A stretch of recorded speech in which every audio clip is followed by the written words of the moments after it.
Does anyone remember an old PC game from the early 1990s called Mr. Mix?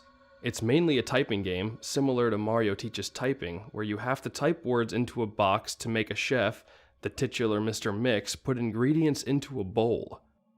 Unlike most typing games, however, this game is notorious for having an insane difficulty curve. The game has a words per minute requirement for each level, being as low as 10 on level 1 and as high as 85 on the third. By level 5, the requirement reaches over 500, effectively making it impossible to proceed any further.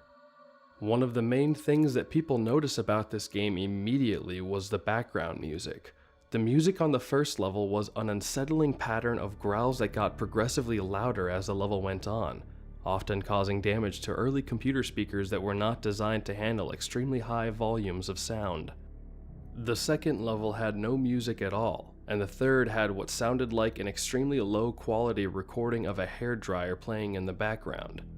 The remaining two levels had an extremely loud, high-pitched ringing throughout the level that caused severe eardrum damage to those who managed to get that far. Another rather disturbing aspect of the game was the design of Mr. Mix himself. He was a large, round-faced, overweight man with large beady eyes and red spots on his cheeks. Most children who played the game reported having vivid nightmares of Mr. Mix speaking to them in a quiet, raspy voice and threatening them to keep quiet about something. However, none of them could remember exactly what it was.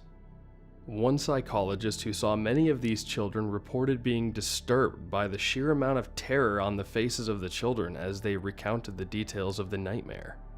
Many of the children broke down into tears in the process, begging for their parents to save them.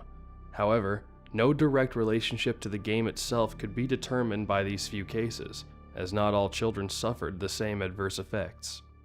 For obvious reasons, the game did not sell very well. It remained in relative obscurity until a few years ago, when PC hackers got hold of a ROM of the game and started digging through it.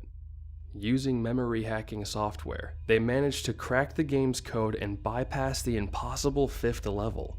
What they found, however, was extremely disturbing and caused many of them to quit the expedition altogether. According to the reports these hackers left behind, the game behaves very strangely if the fifth level is bypassed. The game crashes violently and closes, writing a bunch of files to the user's System32 directory to the point that the RAM was almost completely filled. These files are reportedly pictures of people with horribly deformed faces, appearing to scream in pain and agony with their eyes appearing to be bleeding from their tear ducts and their outer layer of skin torn clean off in multiple places. If the user attempts to delete these files, the computer will violently crash and blue screen, causing permanent, irreparable damage to the user's hard drive. The hackers found that this was caused by a lone byte in the game's ROM that triggered when the fifth level was completed. After removing this byte, they were able to proceed to the sixth and final level. Unfortunately, all of the original hackers declined to discuss what they saw in the final level. All of them became extremely paranoid and reclusive, refusing to talk about anything related to the game and showing astonishingly extreme symptoms of post-traumatic stress disorder. Most of them ceased to be able to form coherent sentences within a week, and within a month, all of them went missing. All remaining copies of the game were destroyed. To this day, no one knows what was in that game that caused so much psychological damage. Maybe it's better that way. 2 years after this incident, a man was arrested after trying to kidnap an 8-year-old girl from a grocery store.